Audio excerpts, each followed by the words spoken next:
bersyukur kehadirat Allah Subhanahu wa Ta'ala, Tuhan Yang Maha Esa, di mana pagi ini Bapak Ibu bisa berkumpul di sini di ruang Baita Diguna dalam rangka diseminasi membangun sekolah inspiratif melalui budaya disiplin positif.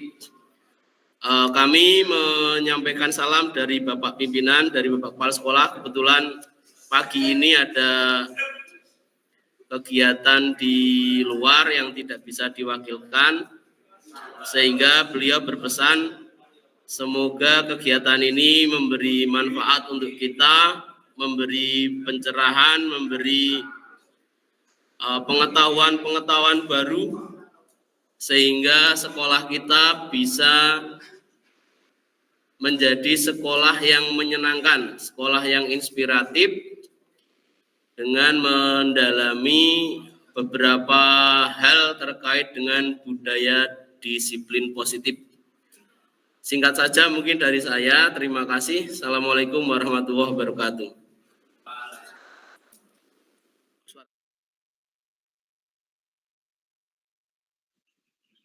Terima kasih.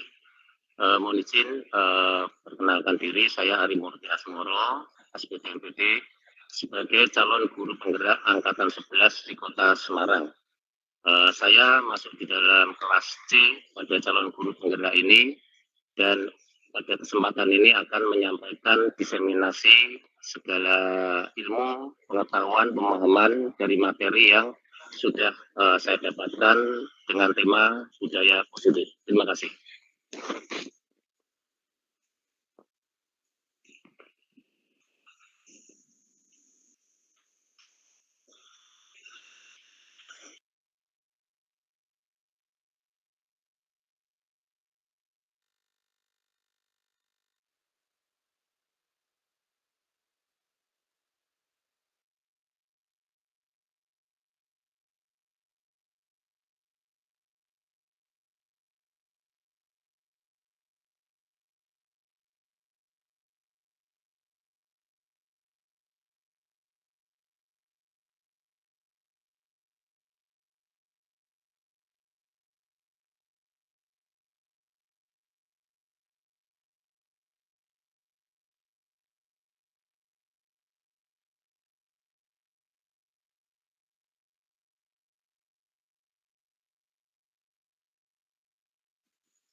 Terima kasih. Pada kesempatan pagi hari ini, bersama-sama kita segenap warga SMK Negeri 10 Semarang akan belajar bersama untuk membangun sekolah inspiratif melalui budaya disiplin positif.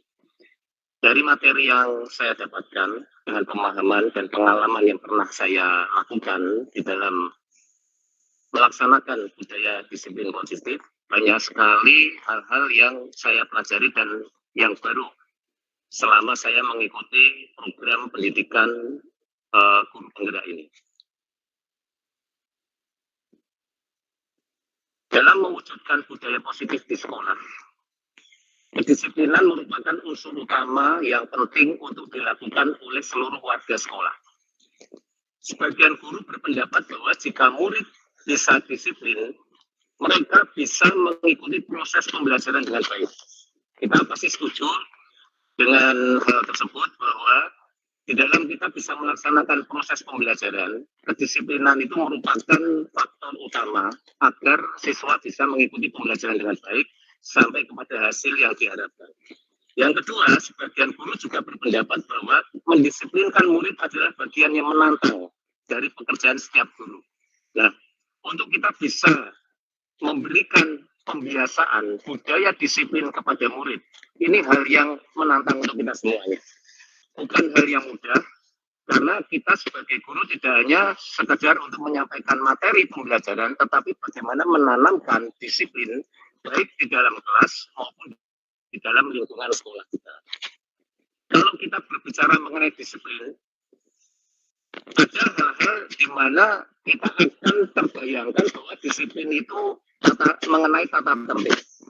Kemudian taat kepada peraturan, suasananya teratur, dan ada hukuman di situ. ketika kita terpikirkan bahwa disiplin itu akan merangkum beberapa hal tersebut, Bapak Ibu. Nah, kemudian kita akan memahami bersama disiplin positif seperti apa, strategi dan langkahnya bagaimana untuk kita bisa menanamkan disiplin kepada setiap murid dan kepada seluruh warga sekolah. Untuk pertanyaan pemantik, untuk mewujudkan kedisiplinan di lingkungan sekolah, apa peran dan dampak dari peraturan yang telah dibuat bagi warga sekolah? Kalau tadi disampaikan bahwa disiplin itu berkenaan dengan tata tertib untuk peraturan, ketaatan melaksanakan peraturan, ada keteraturan.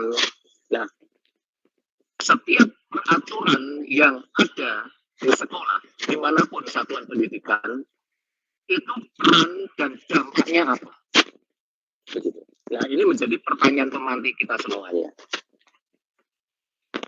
Peraturan adalah ketentuan yang mengikat warga kelompok masyarakat yang dipakai sebagai panduan, tatanan, dan pengendali tingkah laku yang sesuai dan dapat diterima. Setiap masyarakat harus menaati aturan yang berlaku atau ukuran kaidah yang dipakai sebagai tolok ukur untuk menilai dan membandingkan sesuatu berdasarkan kamus besar bahasa Indonesia. Ini peraturan merupakan hal yang mengikat kepada setiap anggota masyarakat atau di dalam lingkungan sekolah misalnya, ini mengikat untuk kita semuanya. Disiplin dan hukuman merupakan dua hal yang sungguh berbeda. Kalau kita membayangkan sebuah kedisiplinan dan nanti efek dari setiap anggota yang melanggar dari peraturan, pasti akan kena hukuman. Sedangkan disiplin dan hukuman itu merupakan hal yang berbeda, Bapak Ibu. Karena untuk belajar tentang disiplin positif, tidak harus dengan memberi hukuman. Justru itu adalah salah satu alternatif terakhir dan kalau perlu tidak digunakan sama sekali. Bagaimana caranya? Bagaimana strateginya? Nanti kami, saya dan rekan-rekan dari CDP akan menjelaskan secara detail untuk kita bisa belajar bersama-sama. Agar terhindar dari hukuman, maka murid akan bersikap disiplin. Sehingga seringkali disiplin diwarnai dengan ketidaknyamanan. Jadi kalau kita melihat murid kita kelihatan disiplin, karena apa? Mereka ingin menghindari hukuman. Bukan berdasarkan dari keinginan dari diri sendiri. Nah, maka demikianlah yang untuk kita bisa lakukan bersama-sama untuk menanamkan disiplin yang positif. Disiplin positif di mana disiplin yang itu adalah keluar dari inisiatifnya sendiri tanpa ada hal-hal yang mempengaruhi dari luar. Apa yang disampaikan oleh Bapak Pendidikan kita, Ki Hajar Dewantara, di mana ada kemerdekaan, di mana ada kebebasan, di situlah harus ada disiplin yang kuat. Semakin kita mendapatkan kemerdekaan, semakin kita mendapatkan kebebasan, dituntut juga dengan yang namanya disiplin yang kuat untuk diri kita sendiri. Sungguh pun disiplin itu bersifat self-discipline, yaitu kita sendiri yang mewajibkan kita dengan sekeras-kerasnya, ada usaha di dalam dirinya sendiri untuk mendisiplinkan dirinya sendiri. Tetapi itu sama saja kata dari Pak Ki Hajar Dewantara. Sebab jika kita tidak cepat, tidak mampu, tidak terampil untuk melakukan sebagai self-disiplin, wajiblah penguasa lain mendisiplin kita. Dan peraturan demikian itulah harus ada di dalam suasana yang merdeka. Jadi di dalam lingkungan sekolah, untuk menata, untuk mengatur, karena mungkin tidak semua siswa sudah memiliki kesadaran diri untuk melakukan kedisiplinan. Sehingga apa yang dikatakan oleh Bapak Ki Hajar Dewantara ini harus ada penguasa, harus ada pemimpin yang menetapkan peraturan agar lingkungan di sekolah itu tertib. Karena tidak semua dari murid sudah memiliki kedisiplinan pribadi tersebut. Ya. Nah, berdasarkan teori kontrol, Dr. William Glasser di dalam kontrol teorinya mengatakan, saya akan membaca satu saja karena ada dua. Ilusi, ini sebuah bayangan kita semuanya bahwa semua penguatan positif, efektif, dan bermanfaat. Jadi setiap kedisiplinan, setiap aturan yang positif, itu pasti bermanfaat. Benarkah demikian? Nah, keterangannya adalah penguatan positif atau bujukan adalah bentuk kontrol. Ketika kita punya peraturan, itu sebuah kontrol untuk mengontrol murid-murid kita untuk disiplin. Itu, ya. Jadi peraturan itu sebenarnya bentuk kontrol agar lingkungan sekolah tertib. Sekarang usaha untuk mempengaruhi murid agar mengulangi suatu perilaku tertentu. Jadi kedisiplinan itu akan berulang. Karena apa? Murid tahu ini peraturan, aku harus ikuti. Jadi murid itu akan terus berulang. Dalam jangka waktu tertentu, kemungkinan murid tersebut akan menyadarinya dan mencoba untuk menolak atau bisa jadi tergantung pada pendapat sang guru untuk berusaha. Ada saatnya murid itu akan menolak. Ada saatnya murid menyadari bahwa ada peraturan. Ada saatnya murid akan menolak. Dia akan mencoba untuk melanggar. Tapi ketika sudah di luar dari lingkungan sekolah, dia sudah tidak lagi terikat dengan kedisiplinan di sekolah. Nah, sehingga peraturan itu sebuah kontrol ketika berlaku di dalam sebuah lingkungan sekolah. Terlepas dari lingkungan sekolah, belum tentu siswa mempunyai sikap disiplin yang sama.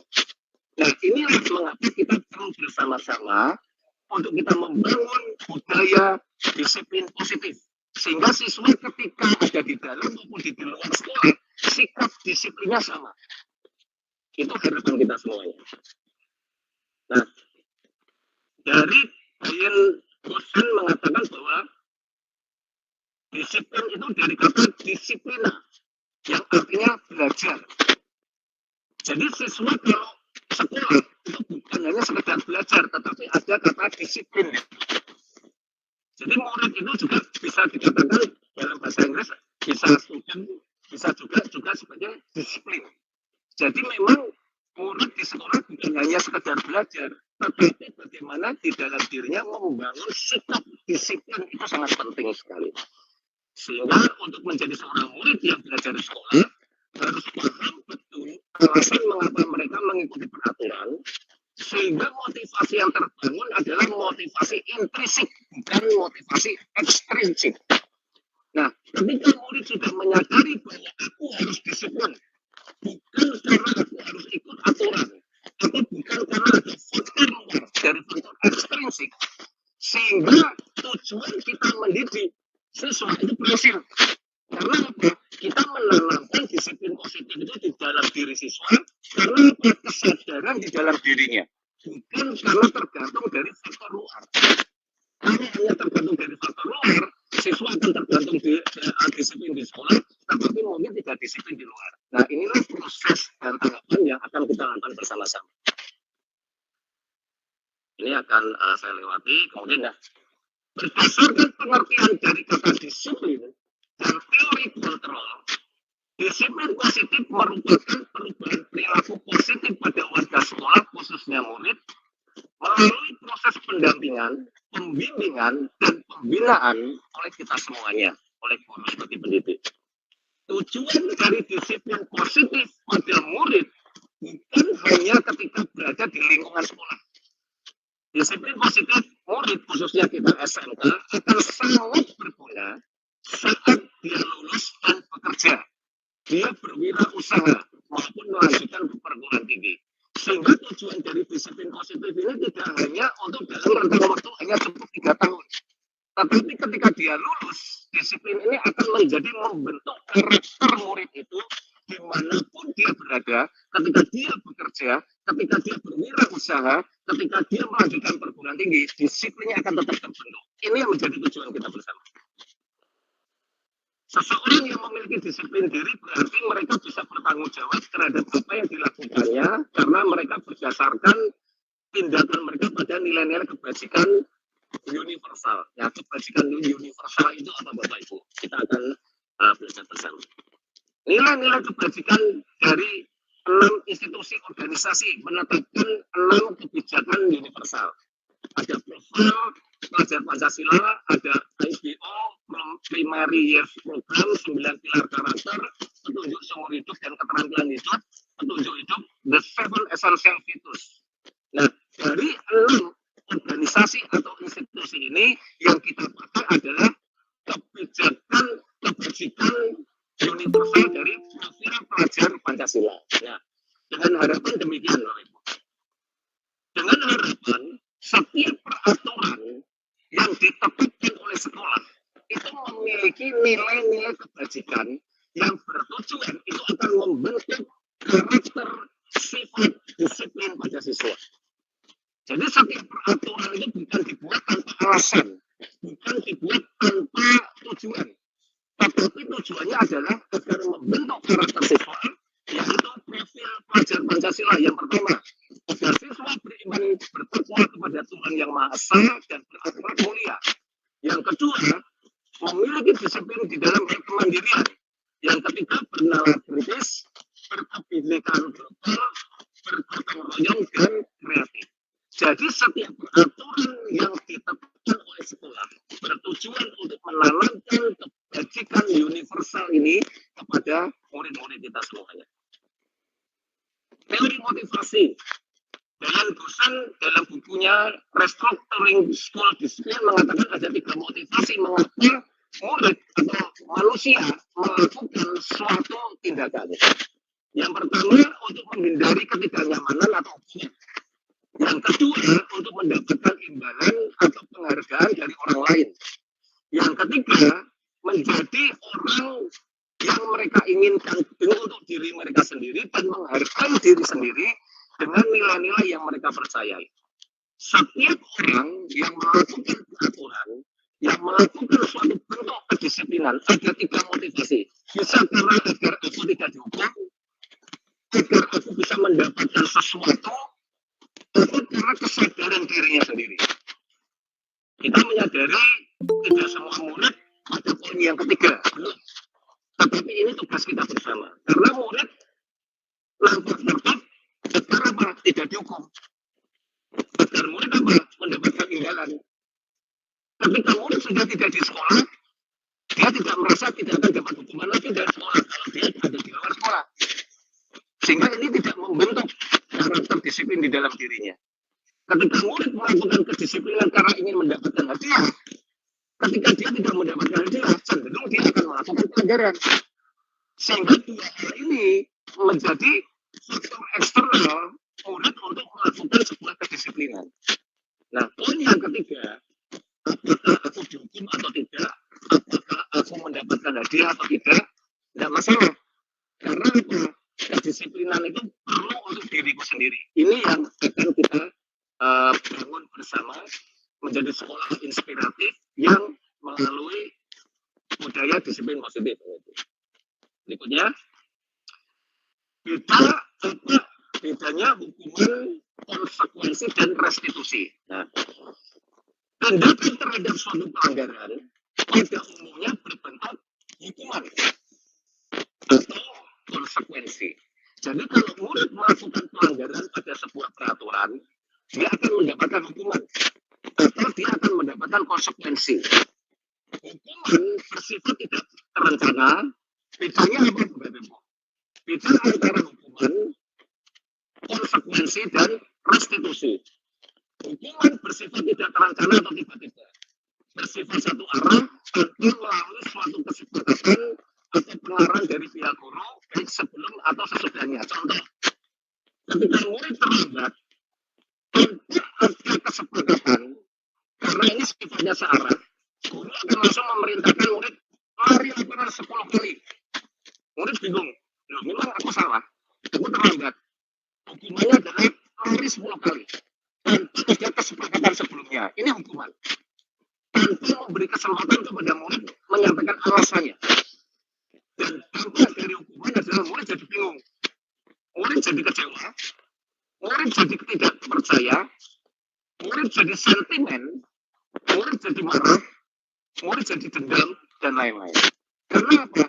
Ketika murid melakukan pelanggaran, langsung dihukum tanpa memberikan kesempatan murid untuk menyampaikan alasan, melakukan sebuah tindakan perbaikan dan lain-lain. Kemudian untuk konsekuensi, beda antara hukuman dan sekarang konsekuensi. Konsekuensi lebih pada sifat terencana atau sudah disepakati bersama. Sudah dibahas dan disetujui oleh murid dan guru. murid sudah mengetahui tindakan yang akan diterima bila ada pelanggaran. Tidak nyaman untuk jangka waktu pendek, dan konsekuensi biasanya diberikan berdasarkan suatu data yang umumnya dapat diukur. Ini contohnya. Ketika murid melakukan pelanggaran, dia terlambat, dia akan tahu, oh ya, aku harus lari lapangan. Berarti ini sudah ada kesepakatan. Kalau hukuman, belum ada kesepakatan. Kalau konsekuensi, murid ketika melanggar, dia tahu, oh, aku sudah melakukan kesalahan. Berarti aku akan menerima konsekuensi ini. Ini beda hukuman dengan konsekuensi. Nah, kemudian restitusi. Restitusi adalah proses menciptakan kondisi bagi murid untuk memperbaiki kesalahan mereka, sehingga mereka bisa kembali pada kelompok mereka dengan karakter yang lebih kuat. Restitusi juga merupakan proses kolaboratif yang mengajarkan murid untuk mencari solusi untuk masalah mereka dan membantu murid berpikir tentang orang seperti apa yang mereka inginkan dan bagaimana mereka harus memperlakukan orang lain, disampaikan oleh Kelsom Buset. Jadi beda hukuman, beda konsekuensi, dan beda restitusi. Untuk restitusi, ketika murid melakukan pelanggaran, dia tahu konsekuensinya. Tidak hanya berhenti ketika dia tahu konsekuensi, tetapi dia akan memperbaiki dirinya dan ada solusi. Sehingga apa? Ketika murid terlambat, guru akan bertanya, besok agar kamu tidak terlambat, apa yang harus kamu lakukan? Maka murid akan memberikan solusi untuk dirinya sendiri. Baik Pak, baik Bu, besok saya akan bangun lebih pagi. Nah, itu restitusi. Artinya apa? Murid ketika melakukan pelanggaran, dia tahu konsekuensinya, tapi dia juga tahu solusi apa untuk dirinya agar tidak melakukan pelanggaran lagi. Itu Bapak Ibu. Jadi beda antara hukuman hanya sekedar dihukum tanpa harus diberikan pemahaman. Konsekuensi murid melakukan pelanggaran, dia tahu konsekuensinya apa, berhenti di situ. Tetapi restitusi, murid tahu kesalahannya, konsekuensinya apa, dan solusi untuk dirinya untuk memperbaiki dirinya apa. Ini restitusi. Saya percaya Bapak Ibu guru sudah melakukan pada tahap restitusi, meskipun belum mempelajari materi ini, tapi sudah. Saya yakin kita semua sudah. Sehingga murid ketika melakukan pelanggaran, murid bisa membangun dirinya sendiri. Sehingga ketika dia kembali ke kelas, kembali ke kelompoknya, dia percaya diri, tidak dipermalukan, tidak menjadi marah, tidak menjadi kecewa, tidak merasa direndahkan, dan lain-lain. Tetapi dia bisa kembali ke kelas dengan baik. Saya salah, saya siap memperbaiki diri. Dan dia mempunyai solusi untuk kesalahan yang dia lakukan agar dia tidak melakukan kembali. Nah, Bapak Ibu, untuk materi saya adalah disiplin positif dan nilai-nilai universal dan teori motivasi, hukuman, penghargaan, dan restitusi. Nah, berikutnya nanti Bapak Ibu ya, Pak Yulan, Pak Bupati akan menyampaikan mengenai keyakinan kelas, kebutuhan dasar manusia, dan dunia berkualitas. Restitusi, bentuk restitusi itu seperti apa? Yang tadi untuk kita sudah berikan contoh mengenai 5 posisi kontrol kita sebagai guru. Kemudian restitusi, dari segitiga restitusi, tanggapan langkah-langkah restitusi apa? Nah, nanti kita akan belajar bersama mengenai bagaimana membangun sekolah inspiratif melalui budaya disiplin positif. Terima kasih untuk saya, materi yang sudah saya sampaikan, sehingga kita bisa belajar dan memahami bersama apa itu disiplin, apa itu disiplin positif, apa itu nilai-nilai kebajikan yang mendukung setiap peraturan di sekolah, kemudian motivasi siswa melakukan sesuatu, kemudian juga ada restitusi apa yang akan dilakukan oleh guru terhadap murid. Terima kasih. Wassalamualaikum warahmatullahi wabarakatuh.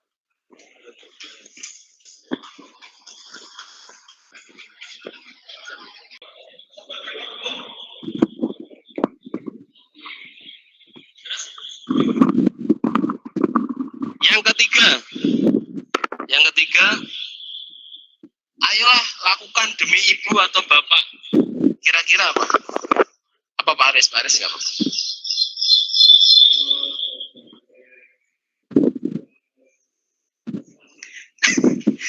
Kalau motivasi artinya definisi Pak. Artinya sebagai teman, betul. Jadi Pak Guru tersebut atau Bu Guru tersebut sebagai teman.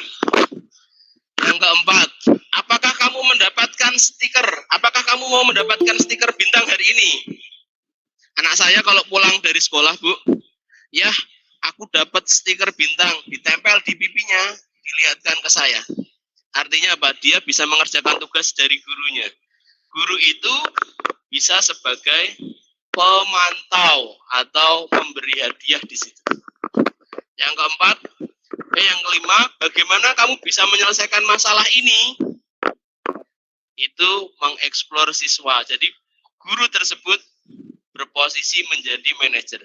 Saya masih belajar, Ibu, Bapak, bagaimana menerapkan posisi kontrol ini di sekolah, terutama di jurusan teknik pengelasan, yang siswanya relatif kalau bisa dibilang bandel-bandel dengan input yang tidak sebaik di jurusan-jurusan lain, sehingga masih saya mencoba untuk belajar sampai tahun ini. Nah, next, Pak. Terima kasih Bapak Ibu, semoga ada manfaatnya. Kalau boleh saya ulangi sekali lagi, ada 5 kebutuhan dasar manusia, yaitu bertahan hidup, cinta dan kasih sayang, kesenangan, kebebasan, dan penguasaan atau kuasa. Di mana kebutuhan ini akan dimiliki oleh setiap manusia yang kaitannya nanti dengan posisi kontrol kita sebagai guru. Kita sebagai guru bisa menjadi pengontrol, menjadi penghukum, membuat rasa bersalah, menjadi teman, menjadi pemantau ataupun manajer. Tetapi harapan kami, harapan dari Fasil ya, kemarin menyampaikan kalau guru di sini diharapkan lebih sebagai manajer. Nah, tahapan selanjutnya setelah 5 posisi kontrol guru akan disampaikan oleh Bu Palupi dalam hal melakukan segitiga restitusi atau restitusi pada siswa. Terima kasih. Apabila ada kekurangan saya mohon maaf. Assalamualaikum warahmatullahi wabarakatuh.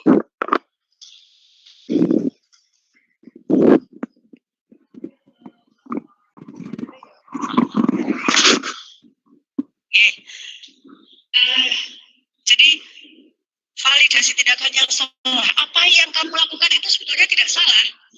Kamu datang terlambat itu nggak salah. Hanya saja kalau seandainya terlambat sekali 2 kali itu nggak apa-apa, wajar. Tapi kalau hampir setiap hari itu yang tidak wajar. Dari situ nanti kita bisa membuat yang namanya keyakinan kelas atau kesepakatan kelas. Contoh seperti kemarin kita jarak ayu aku nganggu kalau ini barang. Contoh seperti kemarin, kebetulan saya wali kelas 10 TKLU 3, ada satu siswa saya yang dalam 1 minggu kemarin ketika lomba itu tidak masuk selama 3 kali. Karena saya terbiasa dengan disiplin, etok-etoknya saya disiplin, saya panggil anaknya, kemudian saya panggil orang tuanya. Anaknya tidak mau, Bu, orang tua saya kerja, aku yo kerja, podole kerja. Bedone opo bapakmu karo ibumu? Orang tuanya WA, jawaban saya yang satu, saya tunggu ibu. Kemudian setelah datang, baru saya mencoba menerapkan segitiga restitusi. Kamu kenapa kok tidak masuk 3 kali? Jawabannya, saya masuk, Bu. Saya ada di kantin. Oh, sekolahnya pindah di kantin. Kamu kenapa harus di kantin? Saya lapar. Oh, kalau lapar setiap menit. Kenapa kamu tidak masuk? Ya, Bu. Lah temennya ada yang di bengkel, ada di sana, ada yang di sana. Kemudian kita coba tanya lagi, selama ini apakah kamu pernah bermasalah di SMP? Enggak pernah, Bu. Ternyata permasalahannya dia kecewa. Kecewanya kenapa?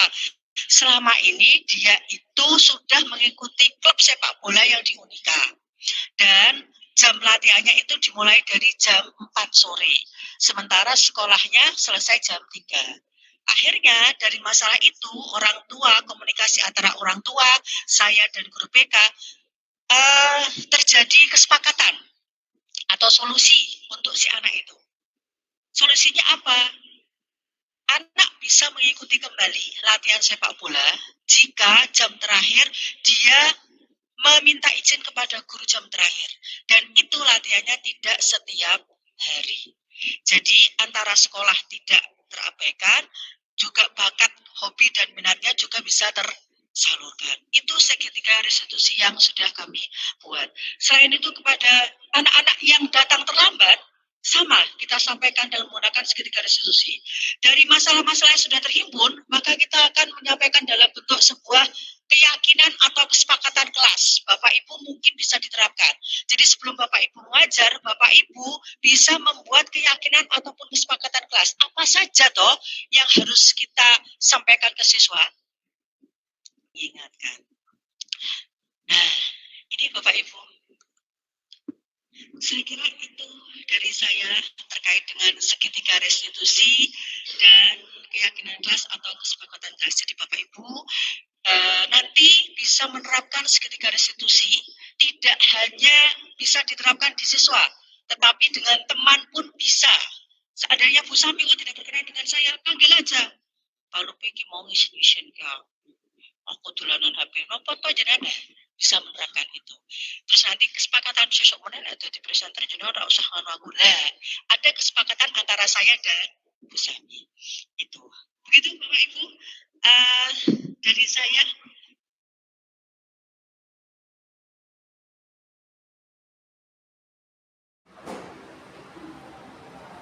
Ya, selamat pagi anak-anak. Ya, sebelum kita memulai pembelajaran kita untuk pertemuan-pertemuan berikutnya, Pak Ari ingin kita semuanya membuat peraturan kelas.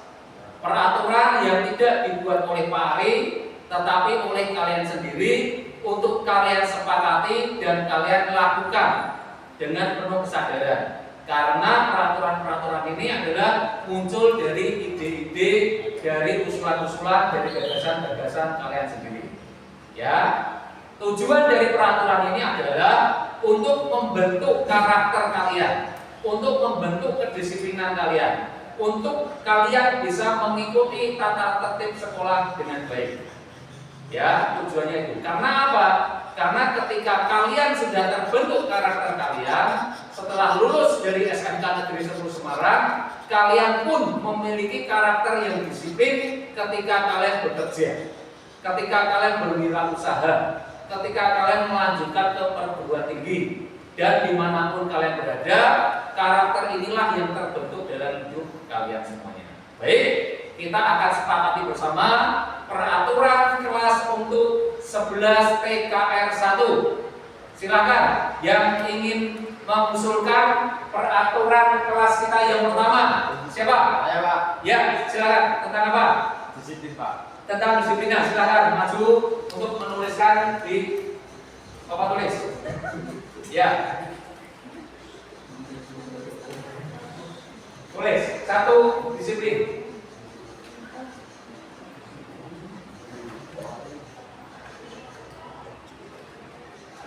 Ya, disiplin. Oke, disiplin dan tepat waktu ya.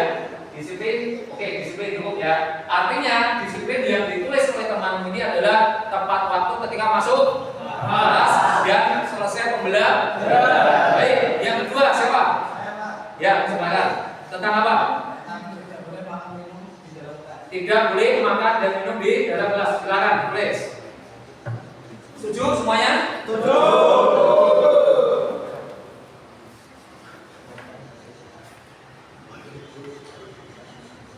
Tidak makan dan minum di dalam kelas selama pembelajaran. Baik. Makan, minum di kelas, itu ya. Ya, oke, jawabannya. Baik. Yang ketiga ada lagi? Ya. Tidak boleh bermain HP di dalam kelas. Silakan. Setuju? Setuju. Silakan tulis. Baik anak-anak, setelah kalian menuliskan di antaranya 7 peraturan kelas, kita akan mengubah kalimat-kalimat ini menjadi kalimat positif. Ya, yang bisa mengubah kalimat positif nomor 1 disiplin siapa? Ya, silakan tulis. Nomor 1.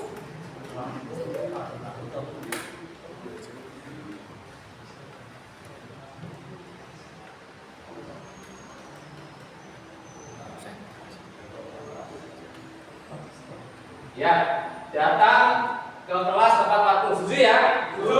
Ya, baik. Yang kedua, tidak boleh makan minum di kelas. Siapa? Saya, Pak. Ya, silakan. Nomor 2, kalimat positif dari tidak boleh makan dan minum di kelas.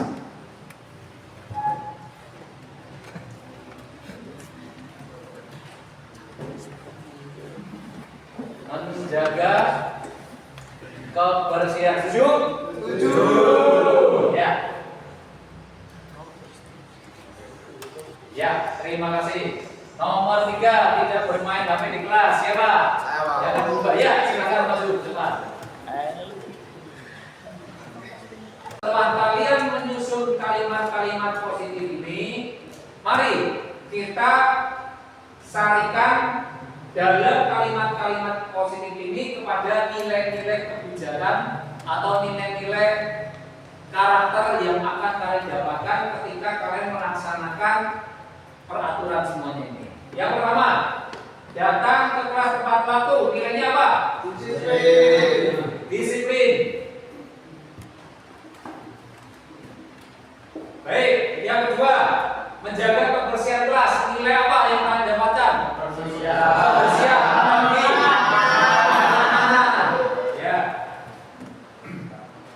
Kebersihan. Kenyamanan. Yang ketiga, konsentrasi dalam pembelajaran. Kalian mendapatkan apa? Konsentrasi. Ya, konsentrasi untuk kalian tetap belajar atau ya fokus. Konsentrasi atau fokus. Betul. Yang keempat, mengikuti pelajaran sampai selesai. Taat mengikuti pelajaran. Ketaatan ya. Ketaatan. Yang kelima, tertib membawa buku. Ini apa? Cermat untuk membawa buku. Ya, ini kecermatan. Agar tidak tertukar oleh buku pada mata pelajaran yang lain. Ke 7 poin tadi, kita akan membuat tabel T, yaitu tampak seperti dan tidak tampak seperti. Nah, silakan yang nomor 1, bagaimana nanti tepat waktu itu yang tampak seperti tidak tampaknya seperti apa? Siapa nomor 1? Pak Rawa. Ya, silakan.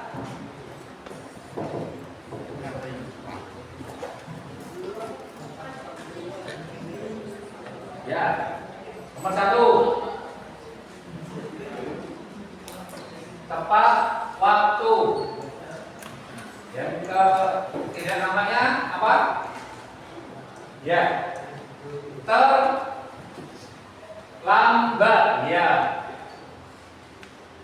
Setuju ya? Ya, ini nomor 1. Nomor 2, siapa? Silakan. Ya, silakan. Apa tadi? Kebersihan. Ya, tidak makan dan minum di dalam kelas.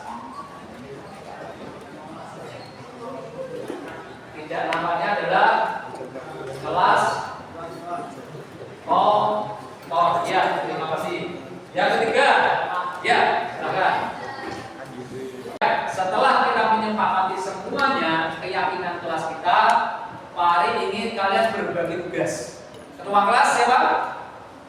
Ya, ketua kelas, kamu bertanggung jawab untuk menjaga teman-temanmu untuk bisa melakukan kesepakatan bersama. Setuju ya? Untuk keamanan kelas siapa? Ya, keamanan kelas bertugas untuk menjaga ketertiban kelas, termasuk kebersihan, keteraturan meja dan kursi dan lain-lain. Maka ya,